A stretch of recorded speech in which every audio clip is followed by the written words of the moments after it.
First movement is the basic body weight squat. As always, I'm gonna start from the ground up. My feet are underneath my hips. I'm breaking with my hips and not my knees, sitting back, keeping my chest up. So I'm just doing that slightly, pushing my knees out, squat, come back up, finish the movement, squeeze here, squeeze here. Weight on my heels, all the way down, come back up, squeeze here, squeeze here. Sit it back, and I'm gonna continue to do this movement for 1 minute. When I finish, the clock is still running, and I'm gonna go straight into a wall sit, sitting parallel, back against the wall. 1 minute hold. Arms up, arms out, it doesn't matter. This is what I'm focused on. Brace, squeeze, squeeze, solid 90, 90. So the next movement is the push-up. Starting position, my hands are underneath my shoulders, knees are underneath my hips. I'm just simply gonna step back.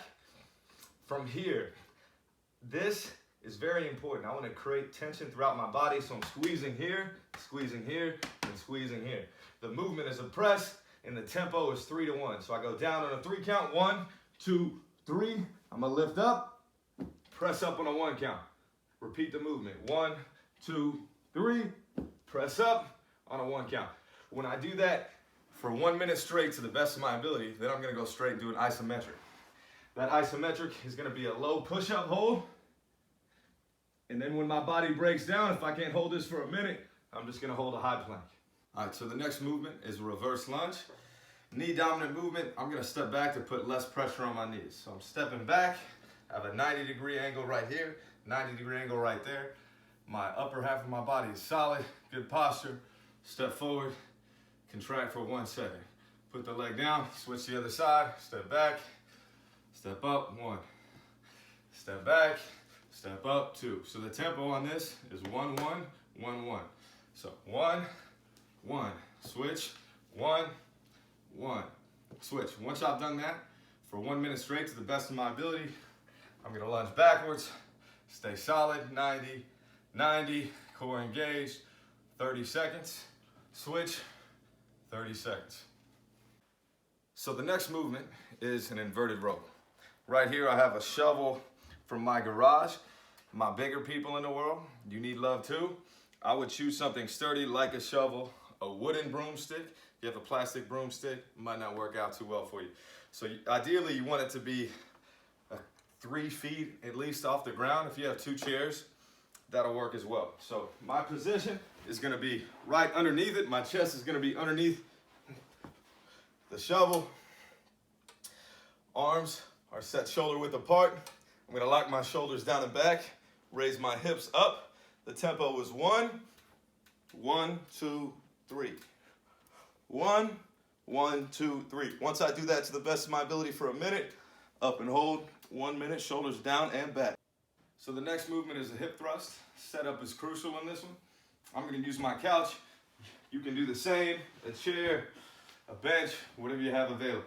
So I'm gonna put my back at the edge of the couch, so my shoulder blade, scapula, so mid to lower part, and I can put my arms to the side. A common mistake I see is people support themselves on their elbow. That's gonna be improper. If you have a tendency to do that, you can go ahead and just cross your arms up. So once I have my back set up, my feet are gonna be hip width apart, about 90-degree angles when I come to the top. So again, I'm gonna be pushing through my heels and letting my glutes and hamstrings do the work, squeeze at the top. The tempo is 1, 2, 3, up 1, 1, 2, 3, up 1. I'm gonna do that to the best of my ability for 1 minute straight. Then I'm gonna go up and hold, squeezing my glutes and making sure I have a 90-degree angle right here, keeping my hips up for 1 minute. So the next movement is a handstand push-up. Very challenging, so we're gonna give you a few different variations here. Ideally, you'd wanna go on a brick wall, cement wall. This is drywall. Gotta be very careful. My wife will kill me if I mess it up. Don't show this to her. I'm down here. I'm just gonna walk my feet up the wall carefully and set up in position. Once I'm here and solid, I'm gonna go down and up. If this is challenging, holding this position becomes the exercise.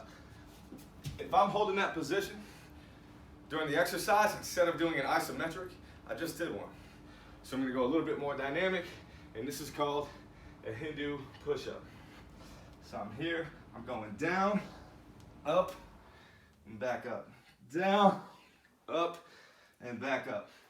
Again, I'm working with what I got. I got 1 minute on the first exercise, 1 minute on the second. All right, so the next exercise is glute walks. It's gonna focus on the posterior chain, glutes and hamstrings. Technique is king, so pay attention to the setup. I'm here. 90-degree angles with my hips, really driving my heels down. I'm back, dig my elbows into the ground. Give me a nice firm foundation, relax my neck. I'm raising my hips up. From here, I'm gonna take a 5-step out with my heels. 1, 1, 2, 2, 3, 3, 4, 4, 5, 5. Hold for a second. 1, 1, 2, 2, 3, 3, 4, 4, 5, 5. Repeat. 1, 1, 2, 2, 3, 3, 4, 4, 5, 5. Bring it back. 1, 1, 2, 2, 3, 3, 4, 4, 5, 5. Once I've done that for 1 minute to the best of my ability, I'm gonna hold this hip bridge for 1 minute, really squeezing my glutes, making sure I'm solid through the core. So now we're working on our core section. Because we've already done some isometric core work with our high planks, etc., both of these exercises are gonna be a little more dynamic because there's so many great core exercises. I kind of want to sneak 2 of them in. So I'm here on my back. This is called the running man. Opposite arm, opposite leg. I'm coming all the way up, back down, opposite arm, opposite leg. So down under control, up quick, down under control, up quick. So 1, 2, 3, 1. 1, 2, 3, 2. Next, I'm going side thrust. My legs are bent. My elbow is underneath my shoulder. Solid foundation. Good posture. Up and squeeze. That's a 1 count, down in a 3 count. 1, 2, 3, 1. 1, 2, 3, 1. I'm doing that 30 seconds on the right, 30 seconds on the left. 1, 1, 2, 3. So the next movement is going to be more meant to be a corrective exercise. The first one is called a Deadbug. So my position, I'm flat on my back. First thing I want to set is my lumbar spine, right? So kind of set my pelvis back, get my lumbar, lower back flat on the ground. Can't even get my hand underneath there. A cue I use a lot of times is get your belly button to your spine. So brace that. This stays solid no matter what. I'm going to relax my neck, maintaining that. I'm going to go opposite arm, opposite leg. I only need to go out as far as I can, as long as I can maintain this. A lot of times athletes will go out too far and they'll lose that. Never compromise your trunk. Keep that stable. Right arm, left leg under control. Left arm, right leg under control. 1 minute solid right there, dead bugs. Then I'm flipping. It's called the Birddog. Same starting position as I had with my push-ups. I'm gonna go opposite arm, opposite leg. Hold for 5 seconds. 2, 3, 4, 5. Switch. Hold for 5 seconds. I'm trying to reach that back leg as far back as I can. Get that heel to the wall. Reach that arm forward as far as I can. 5 seconds. Then I want to keep my pillar stable. So the next movement, we're going to focus on the ankle joint. When doing calf raises, you want to go to an elevated place so I can get the full range of motion. So I'm starting right here. Midfoot is on the step. Get a good stretch in that calf and Achilles. Up, under control, down, under control. So up on a 1, down 1, 2, 3, up on a 1, down 1, 2, 3. Still getting that mind muscle connection, really squeezing. Once I do that for a minute to the best of my abilities, then I'm gonna go toe walks. So I'm gonna walk down again for a minute, my heels facing in, come back, heels facing out, a minute straight. At this point, my calves will really be working, and this is a great rehab exercise for ankles as well. A lot of athletes hurt their ankle. Give it a couple days, don't let it fully rehab, and this can be a way to proactively strengthen your ankle joint.